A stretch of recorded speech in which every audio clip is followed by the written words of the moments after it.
Bueno, bienvenidos a Escuela de Gigantes. Yo soy Rocío Octisdana y junto con Marcelo Octisdana y Francisco Octisdana les estaremos brindando las estrategias que tienen en común las personas para que vos puedas utilizarlas, aplicarlas en tu vida, alcanzar tu máximo potencial y despertar al gigante que hay en vos.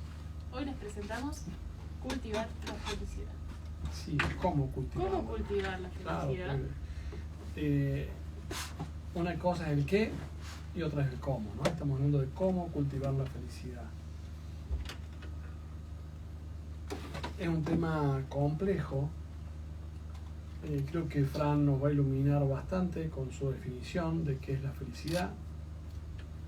Y la Ro, de algunos aspectos que tienen que ver con esto que somos biología, neurología, cómo se crea la felicidad en nuestro cerebro, en nuestro cuerpo. Y creo que hay que hacer una distinción entre bienestar y felicidad. Se puede ser feliz a veces sin un estado de bienestar psicofísico, como pasa con muchas personas que están en situaciones dolorosas físicamente, pero también son felices. Pero sin duda un estado de bienestar físico, biológico, ayuda a la felicidad, indudablemente. Igual que el dinero no hace la felicidad, pero ayuda el superar las condiciones materiales en las que estamos y biológicas, haber obtenido esa libertad física, mental, emocional, financiera. Bueno, crea una plataforma interesante para la felicidad. Pero vamos primero a otro tema, que es ¿por qué el tema de Coldplay? Viendo un poco la letra, el video en el cual se incluye esta canción es de la película El efecto mariposa. Y el tenor del texto de la canción hace alusión indudablemente a lo que es la película. Por eso no sé si fue la banda sonora o después la incorporaron, pero el sentido es el mismo. En esa película se llama El efecto mariposa porque es la teoría del caos, que el aletear de una mariposa en Japón produce un tsunami en otra parte del mundo. En esto de cómo cada vez que hacemos algo tiene una serie de efectos que no podemos prever. Entonces, ¿cómo podemos prever la felicidad? Es algo imprevisto, es algo que se puede construir en medio del caos, en medio de los efectos mariposa. Y en esa película, el personaje, que es el mismo de Ashton Kutcher, no sé cómo se pronuncia. Ashton Kutcher, algo así. Todo el tiempo está tratando de reparar un hecho de su infancia, de infancia o adolescencia, en relación con el amor que él tiene a una chica y las circunstancias del contexto que él ve en ese momento. Entonces estudia, tiene el don de poder como viajar en el tiempo y cambiar algunas cuestiones. Entonces creo que por eso es el nombre de la canción, ¿sí? Es un científico o un cientista de ver cómo puede hacer para reparar la realidad en la que está inmersa y conseguir la felicidad. Por eso me pareció un tema, como siempre, que nos marca esta metáfora, el camino a seguir en este programa que disfrutamos tanto. Le volvemos a reiterar que el único objetivo de este programa es despertar cada día más el gigante que hay en cada uno de nosotros y que tiene un GPS que es la generosidad. Y por eso, si les gusta este programa, compártanlo, recomiéndenlo. Y desde ahora, como decía la Ro, lo van a encontrar ya en podcast, en Spotify y en iVoox. Bien, yo digo, hay muchas formas de acercarse a la felicidad. Tenemos formas físicas, esto del bienestar, ¿no? De sentirme pleno, poderoso. Y está muy bueno esto de, a lo mejor, llamémosle hoy biohacking, ¿no? De trabajar en pos de una felicidad y un bienestar físico. Es como importantísimo. Por eso el yoga, como disciplina que busca un estado de conciencia elevado y felicidad, empieza por el Hatha Yoga o el yoga físico para prepararlo para que la mente pueda estar tranquila y dedicarse a meditar, pero empieza por el cuerpo. Entonces, como mirada podemos hacer lo mismo. Si bueno, primero tengamos un cuerpo adaptado para la felicidad. Para esto están los médicos, están los grandes descubrimientos científicos, cómo nos alimentamos, etc. También tenemos estrategias mentales y emocionales. En eso la PNL creo que tiene un gran aporte, como otras disciplinas, obviamente, ¿no? Como la psicología, que vienen a aportar estrategias mentales y emocionales para entender más la vida, entender qué nos pasa, reencuadrarla, darle un sentido que sea congruente con nuestra vida. En esto también se incluye ya las disciplinas también espirituales que van planteando qué debemos pensar, cómo debemos pensar para ser felices. Y la parte espiritual que tiene que ver ya con estas dinámicas más profundas del alma que están por atrás o que serían el sustento de todo lo demás, pero que bueno, no podemos verlo, que es lo que nos mueve profundamente, el amor, la necesidad de ser parte, y en esto la dinámica transgeneracional, constelaciones, y obviamente las religiones y la espiritualidad vienen también a aportar herramientas que hacen un poco a la felicidad o cómo construir la felicidad. Algunas religiones no se ocupan de la felicidad, sino se ocupan de la salvación del alma o se ocupan de otras vidas, o lo que sea. Pero lo importante es que hoy nosotros estamos aquí y ahora y no es nuestro campo de trabajo. Nuestro campo de trabajo es que seamos cada día mejores gigantes, ¿sí? Que podamos enfrentar la realidad con más poder, con más alegría, ser ecológicos, ayudar a que este planeta sea un poquito mejor, como decíamos en el programa pasado de el mensaje del Coldplay. En este aspecto me parece que tanto por ahí en el budismo o en la visión cristiana de franciscana, la Madre Teresa, más de esto de ser amigable y compasivo con el mundo, creo que es una hermosa herramienta para cultivarla, ¿no? Cultivar la amorosidad por el mundo. El Dalai Lama dice cultivar un buen corazón, ¿no? Lo único que hace falta es cultivar un buen corazón. La Madre Teresa, San Francisco y tantas personas nobles más también plantean lo mismo, ¿no? Cultivar la compasión, la generosidad. Eso hace la felicidad y nosotros nos sentimos felices cuando ayudamos, cuando colaboramos. A todos nos pasa que cuando damos desde el corazón aparece la felicidad. Ahora vamos ya a un nivel más profundo, ¿no? ¿La felicidad se conquista o está en nosotros? Y yo creo que está en nosotros por un hecho muy evidente. Cuando los niños nacen, son felices, salvo que algo los perturbe. Eso significa que el estado natural del ser humano es la felicidad, salvo que venga algo de afuera, lo impacte, lo moleste, lo intranquilice y lo perturbe. Entonces, la felicidad sería nuestra esencia o estado natural y la infelicidad una perturbación de nuestro estado esencial.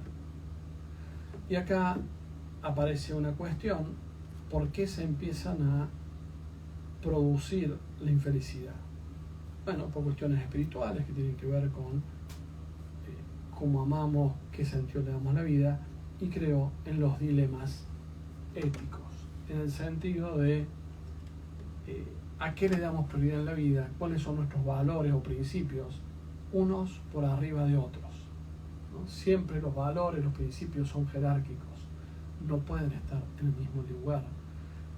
Entonces, esta lucha entre dos valores, como a lo mejor el dinero que necesito para vivir y el tiempo que necesito para disfrutar, ¿sí?, entran en conflicto, y todo eso está en nuestra mente y nuestras emociones, en un eterno debate constante. Y ya voy a dar al final como una frase que dio Chopra, que me pareció muy tonta al principio, pero que hoy valoro mucho. A veces comprender algunas cuestiones nos lleva mucho tiempo. Ahora, ¿cuál sería para mí una clave para la felicidad? ¿Sí? En base a todas estas cosas que vengo hablando y que incluyen lo físico, lo mental y lo espiritual. Algo que decía mi abuelo y se decía muchísimo tiempo antes. Toda la gente antes decía eso, cuando yo era chico. La gente decía, yo apoyo la cabeza en la almohada y puedo dormir. ¿No? Y esto habla justamente de esta paz o armonía de conciencia, porque hay congruencia, porque no hay conflicto de valores ni de principios, porque esas personas sabían a dónde querían ir, qué estaba bien y qué estaba mal para ellos, y actuaban en consecuencia, incluso perdiendo, a lo mejor económicamente, o perdiendo un montón de cuestiones, pero decían, yo apoyo la cabeza en la almohada y duermo. Y la experiencia da, y vos de eso sabrás mucho más, que el mayor problema de las personas que son infelices es que no pueden dormir, ¿no? Es el primer síntoma de que hay infelicidad. Que hay esta perturbación de nuestra esencia, que es la felicidad, es que no pueden dormir. Entonces, la primera clave, el primer signo, el primer cartel de que somos infelices es que no podemos dormir.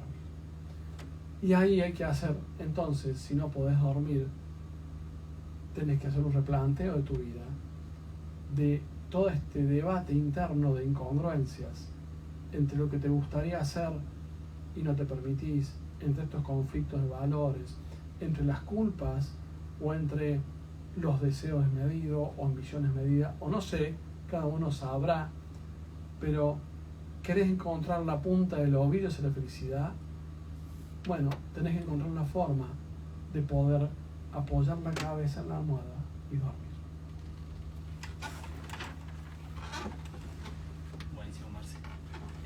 Si les parece, vamos directamente con la famosa definición de felicidad, que es el estado de ánimo de la persona que se siente plenamente satisfecha por gozar de lo que se desea o disfrutar de algo bueno.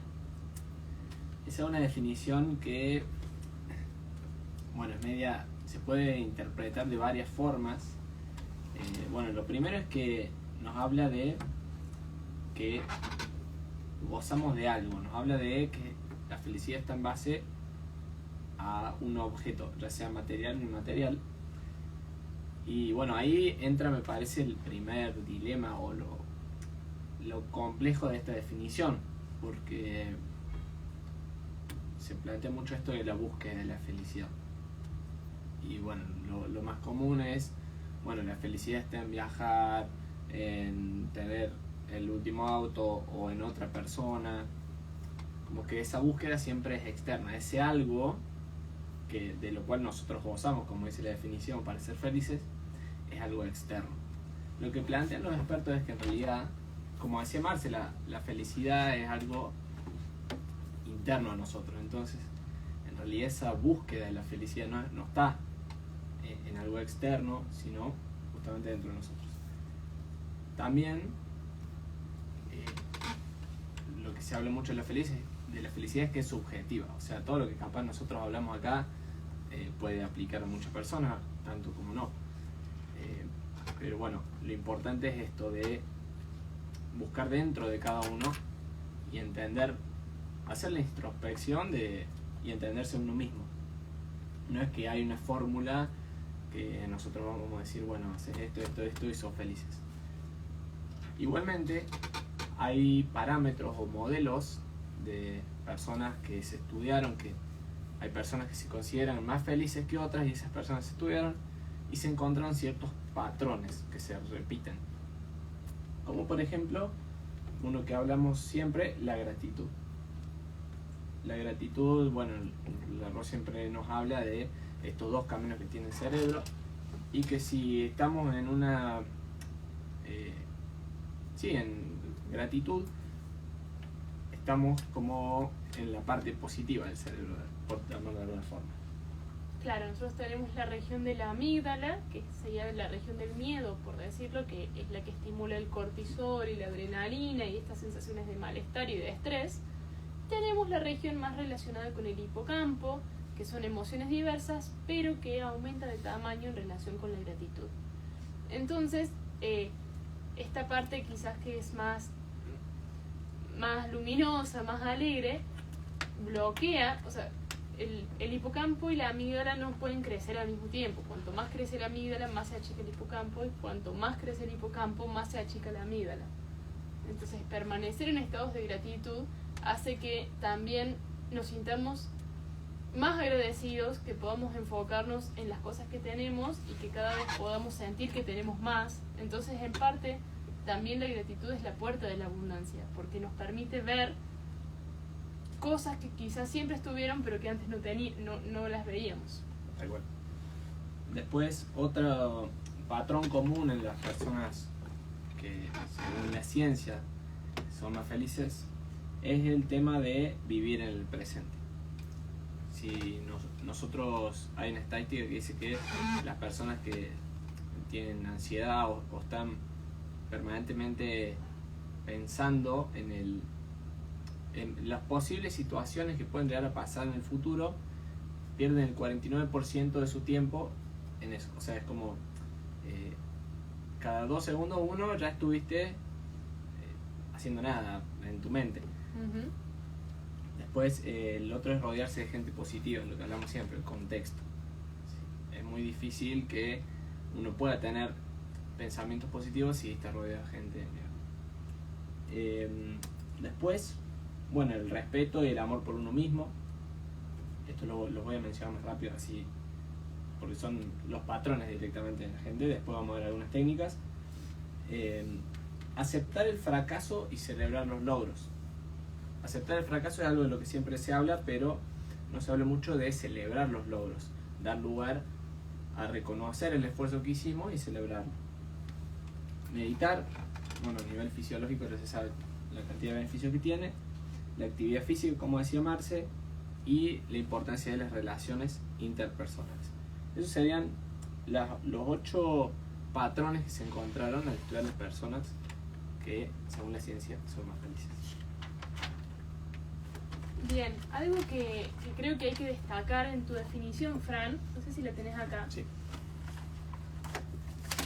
La definición que trae Fran dice: estado de ánimo, o sea que tiene que ver sí con el estado más sutil de las personas, no es algo tan concreto en sí. Estado de ánimo de la persona que se siente plenamente satisfecha por gozar de lo que se desea o disfrutar de algo bueno. En esto que decía Fran, que esta definición puede tener como varias interpretaciones, porque ¿qué diferencia encontraríamos entre la felicidad y el placer, por ejemplo? Neurológicamente hay una diferencia, y es que la serotonina es el neurotransmisor que más se asocia a la felicidad, y la dopamina es el neurotransmisor que se asocia al placer. Y en esta definición dice que la felicidad es aquella persona que se siente plenamente satisfecha. Y acá es la clave, porque cuando nosotros confundimos felicidad con placer, es difícil que nos sintamos plenamente satisfechos. Las sensaciones de placer, que son aquellas estimuladas por el goce de los sentidos, ¿sí? o por algunas ideas que quizás tienen que ver más con lo material, con esto del afuera, no tanto a veces en las relaciones interpersonales, tiene que ver más con el ego, con el disfrute de los sentidos, la comida, las drogas, el sexo, por ejemplo. Todas estas cosas generan placer. En nuestro cerebro, ¿qué hace? Sube la dopamina, es una sensación de disfrute, es intensa, esa es otra de las cuestiones que tiene, y está relacionada con circuitos de recompensa que nos hacen sentir bien y que queremos permanecer en ese lugar. Y tiene que ver con la motivación. Entonces, siempre que tengamos dopamina en el medio, nuestro cuerpo y toda nuestra entidad va a querer permanecer en ese lugar. Pero la dopamina es muy intensa y es efímera, y nuestra biología cada vez quiere más. Entonces es difícil sentirse plenamente satisfecho cuando nos basamos solamente en el placer. Entonces, en esta definición podemos empezar a hacer una discriminación entre qué es placer, qué es felicidad y en dónde estoy buscando yo la felicidad en mi vida, porque se parecen mucho. Y de hecho las sensaciones más intensas, más placenteras, más disfrutables, tienen más que ver con la dopamina que con la serotonina. Pero esta sensación tan intensa se acaba, es corta tiempo, no puede perdurar en el tiempo y no nos deja satisfechos. Ya hemos hablado cuando hablamos sobre la visión a largo plazo y sobre los hábitos, esto de las recompensas o las sensaciones placenteras inmediatas, las recompensas inmediatas, tienen que ver con esto. La felicidad no, tiene que ver con el largo plazo, el presente y el futuro en el largo plazo. Y la serotonina no es una sensación que me deje de quiero más. Es una sensación de calma, como una especie de gozo calmo que va dejando como una música de fondo todo el tiempo en nuestra vida, que no llega quizás a estados de éxtasis, o que puede haber estados de éxtasis, pero no cae a pozos profundos. Y a eso quizás es lo que más tenemos que apuntar, porque sí eso da una sensación de completa plenitud, de sentirnos satisfechos. No queremos estar todo el tiempo buscando más porque no tenemos la sensación de que se va a acabar. En cambio, a la intensidad de la dopamina sí se suma el ya se me acaba. Y de hecho, muchas veces en contextos de ansiedad se canaliza esa ansiedad o esa depresión con la comida. Se caen en atracones de comida y al terminar de comer se siente un vacío mucho más grande que antes. Entonces, ¿qué podemos hacer? Primero, diferenciar estas dos cosas. Y algo que es muy importante, que tiene que ver con la alimentación, o sea, tomar todas estas cuestiones placenteras que nosotros usamos a veces como vía de escape o de recompensa inmediata para tapar una sensación de angustia, identificarla justamente como eso. Es como un escape, como un bastón, como algo que hoy estoy utilizando, pero no me va a traer la felicidad. Y a partir de ahí sí empezar a buscarla y a cultivarla. La alimentación influye mucho porque tenemos algo que se llama eje intestino-cerebro. Nuestro intestino tiene más influencia en el cerebro que lo que el cerebro influye en el intestino. Y sobre todo las bacterias intestinales son las que están encargadas de producir el 90% de la serotonina de nuestro cuerpo. El 90%. Entonces, tener un intestino saludable nos va a traer una sensación de felicidad mucho más importante. Ahora, ¿qué pasa? Cuando uno se siente en estado de angustia, a veces, ¿qué quiere hacer? Ir y comerse un lomito. Coca-Cola, sensación de deseo de dulce, va a la panadería. Y pareciera felicidad, pero eso lo que hace es subir la dopamina. Y por el contrario, merma a la buena microbiota. Merma a las bacterias que son saludables y que van a producir serotonina. Entonces, cuando entramos en estas conductas adictivas o conductas evasivas, en realidad estamos dificultando todavía más la posibilidad de generar un buen estado fisiológico. Y tiene que ver con los hábitos. Dijimos siempre, en los hábitos, los primeros 30 días son de mucho sacrificio y poca sensación de rédito, pero sostenidos en el tiempo, el rédito es mucho más importante y se vuelve automatismo. Una buena alimentación permite que no caigamos en estados de ansiedad tan profundos, porque como dijimos, hay un pico, cuando hay dopamina hay un pico y después hay una caída profunda. La serotonina no permite eso. Entonces una alimentación sobre todo de origen vegetal, con legumbres, con muchos productos frescos, no comida envasada como pobre en nutrientes, sino cuanto más en contacto con la naturaleza estemos con nuestra alimentación, mejor van a estar nuestras bacterias y más se va a favorecer la producción de serotonina. Entonces hay que empezar a trabajar en esto. Al principio cuesta la deshabituación de cualquier tipo de conducta que genere placer, pero es sostener el hábito. O sea, para lograr la felicidad hay que renunciar al placer momentáneo. Digamos que hay que buscar esta música de la vida de fondo y no la estridencia de el rock and roll de la cárcel, digamos, ¿no? Exactamente. Vos tenés, Ro, un curso grabado por internet sobre emociones, bienestar y alimentación, ¿no? Estrés, emociones y alimentación. Y vas a estar en un congreso mañana y pasado. Mañana el Congreso de Medicinas del Estrés. Bueno, para quienes tengan estrés, que el primer síntoma es no poder dormir, creería, no sé, en esta línea, o que duermen mal, bueno, pueden consultarle a esta señorita. Los honorarios son a cargo de Fran, por supuesto. Pueden consultarla en Más que Salud, siempre te pueden encontrar. Tenías más cosas anotadas, Fran. Sí, sí, igual recién cuando escuchaba a Ro hablar de la microbiota y la serotonina, me hizo pensar en el título del capítulo, que es Cultivar la felicidad. ¿Cómo cultivar la felicidad? Sí, eso. ¿Cómo cultivar la felicidad? Que está bueno la palabra cultivar, porque como que estamos pensando en relación con una planta. Una planta uno le tiene que generar ciertas propiedades a la tierra, tiene que seguir ciertos procedimientos y después de cierto tiempo puede empezar a ver los resultados. Lo que hablaba Ro de cuidar la alimentación, el ejercicio, lo que hablamos de cuidar el contexto de las relaciones, me parece que está buena la palabra y la analogía en el sentido de darnos un buen contexto para que esa felicidad pueda aparecer. Bueno, ¿cuáles son algunas actitudes que realmente van a propiciar el crecimiento de la felicidad? Uno es abandonar acciones negativas. ¿Qué son las acciones negativas? Son estas que primero que hacen daño a otros y que erosionan nuestra autoestima. ¿Cómo las detectamos? Bueno, lo primero que hay que hacer para eliminarlas es detectarlas.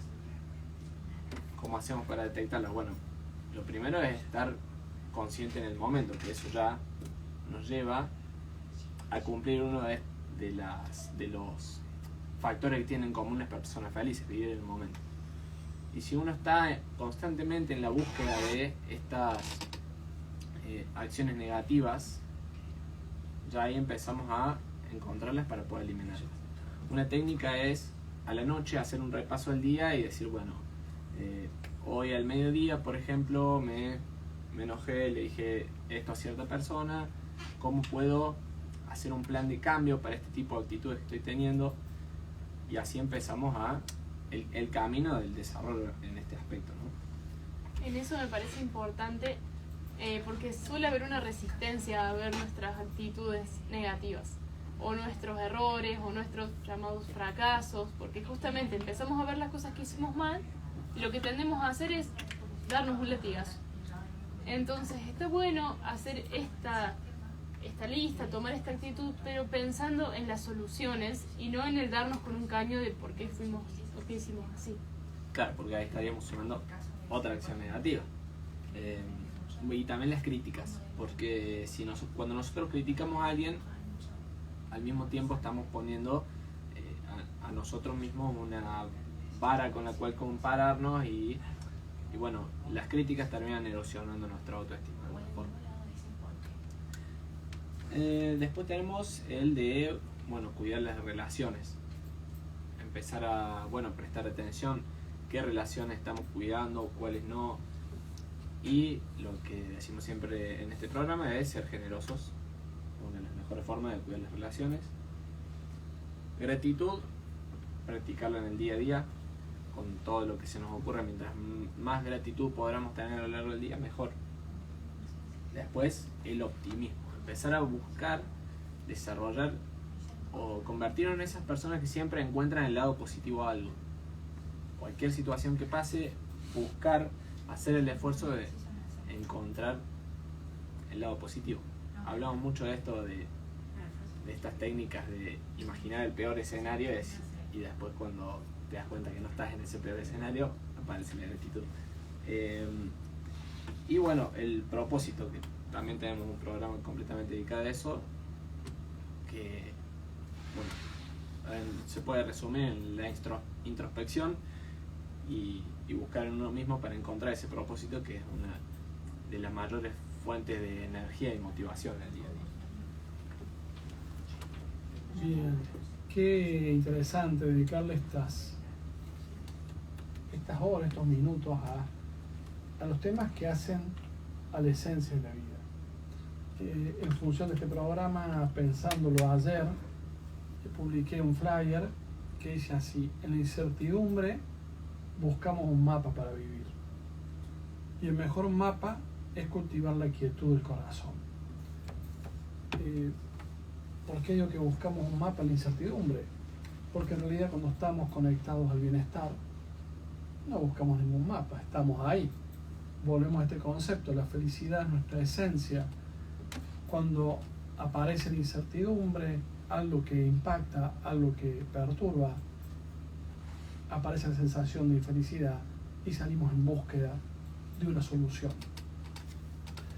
Y en esto empieza el efecto mariposa con el que empezamos el programa.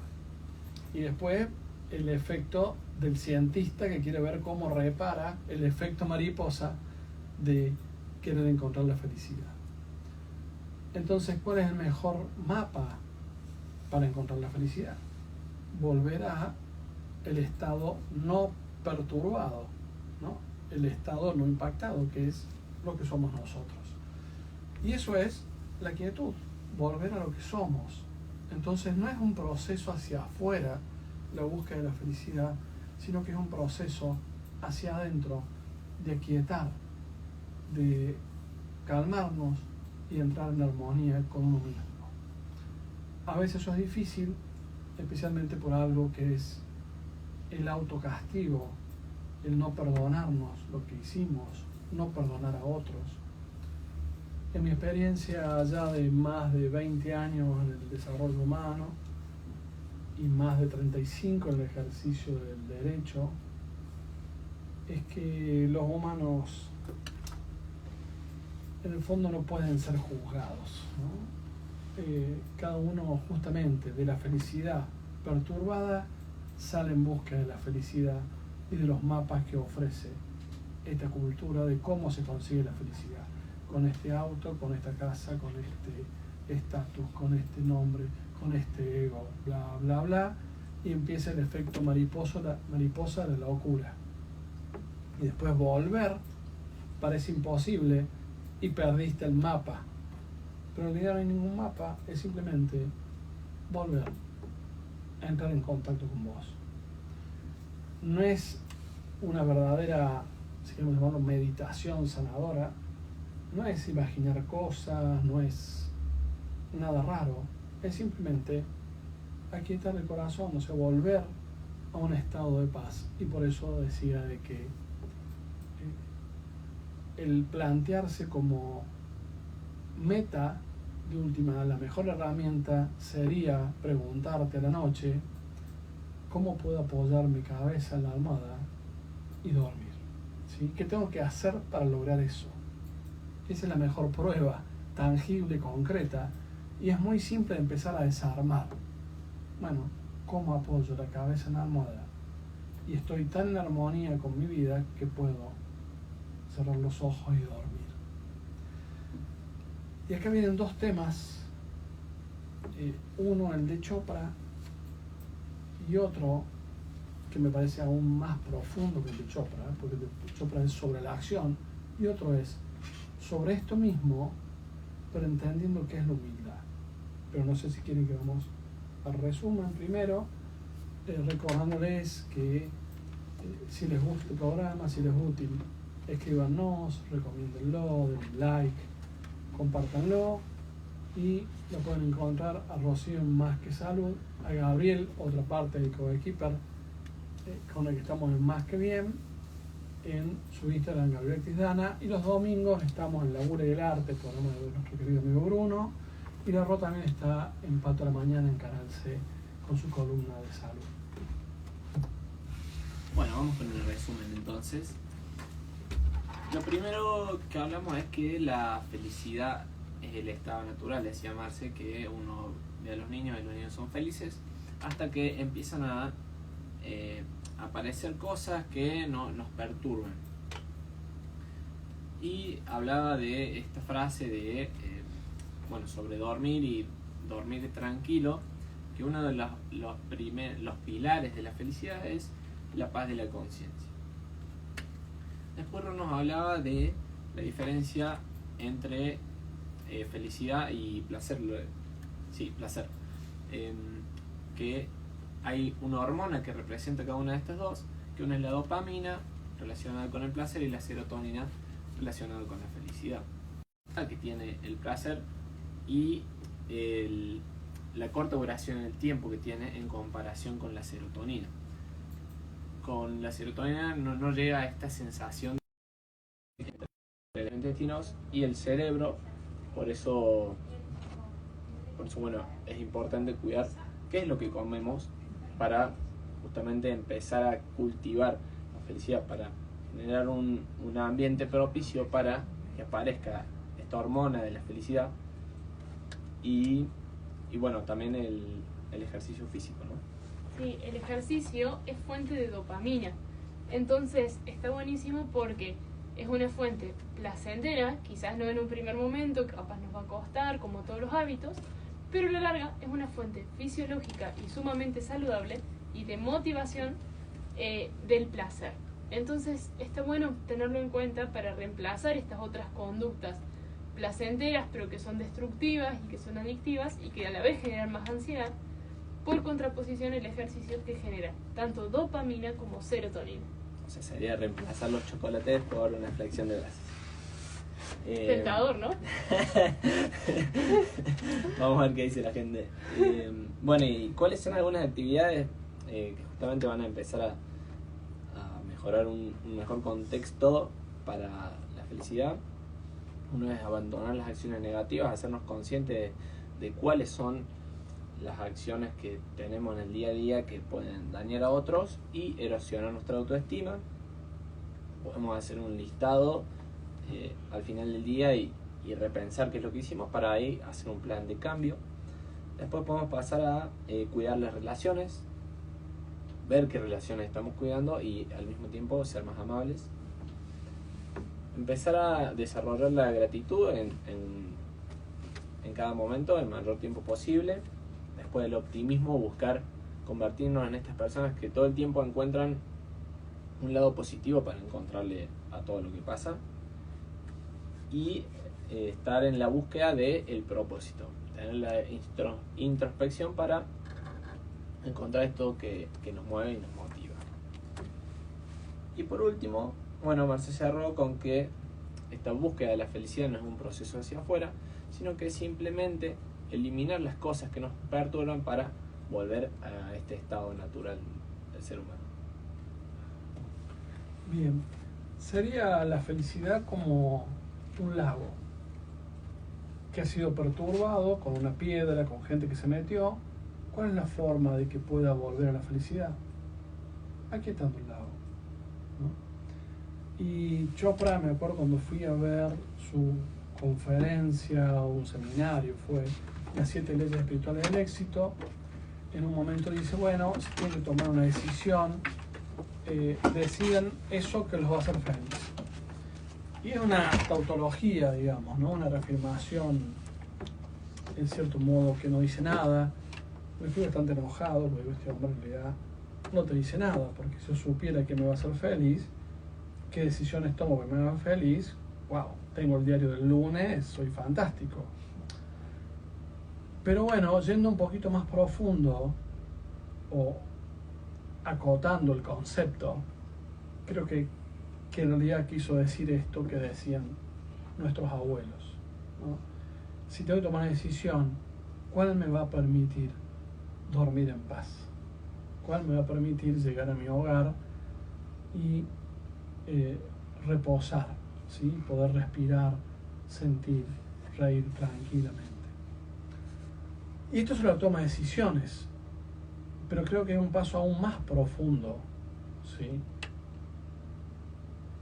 Para tener en cuenta, porque es de dónde se toman las decisiones, y esa es un poco la falacia del razonamiento de Chopra, como decir, bueno, decían los que lo va a hacer feliz.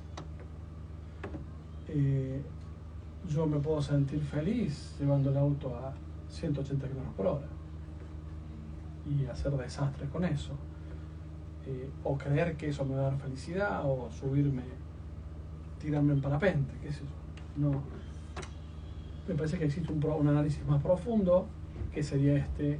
Digo, bueno, si tengo que tomar una decisión, ¿cuál me va a permitir dormir en paz, tener paz de conciencia?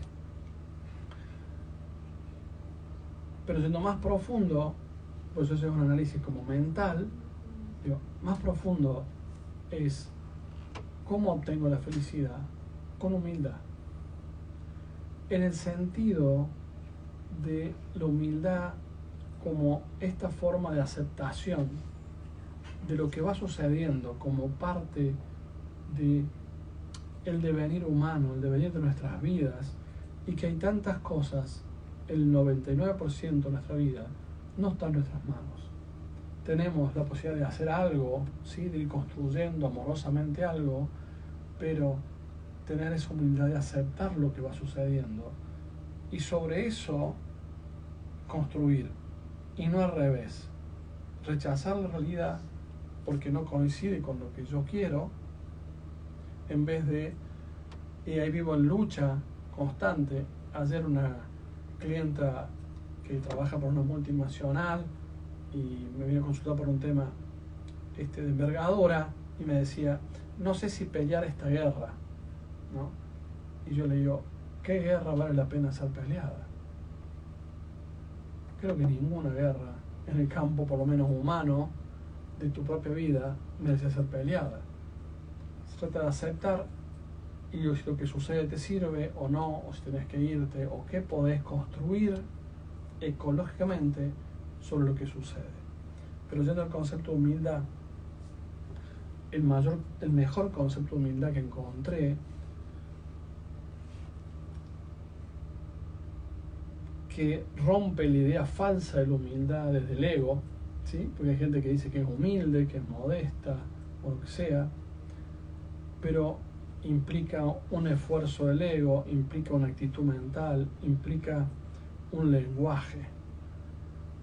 En vez, es una persona muy, muy sabia, en un libro que se llama El gozo que buscas está dentro de ti, de Rida Yamata, que fue esta mujer que queda a cargo de toda la organización de Yogananda a la muerte de él. Dice que la humildad es la eterna quietud del corazón, ¿sí?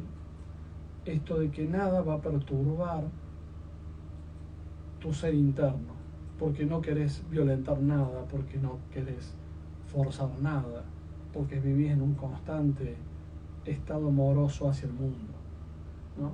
La frase es, la humildad es la eterna quietud del corazón. Si entramos profundamente en esa frase, entendemos que solo se puede tener esa quietud quien está en armonía, en paz, en tranquilidad, con todos los aspectos de la existencia. Esa es la verdadera humildad, ¿no? Y eso implica aceptación y este estado amoroso y generoso con la vida.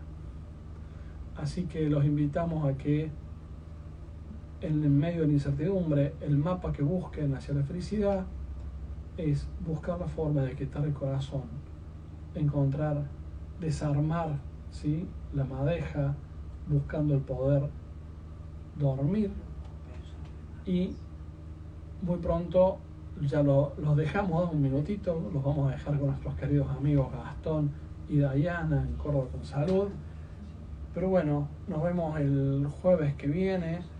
Hoy, cómo cultivar la felicidad con mis queridos hijos Rocío y Francisco. A la Ro la encuentran en Más que Salud. Y todos los jueves acá en Radio Presencia. Sí, perfecto. Muchas gracias, Marce. Hermosas palabras. Gracias a los que están del otro lado. Llegamos hasta acá hoy con Escuela de Gigantes. Hasta la próxima.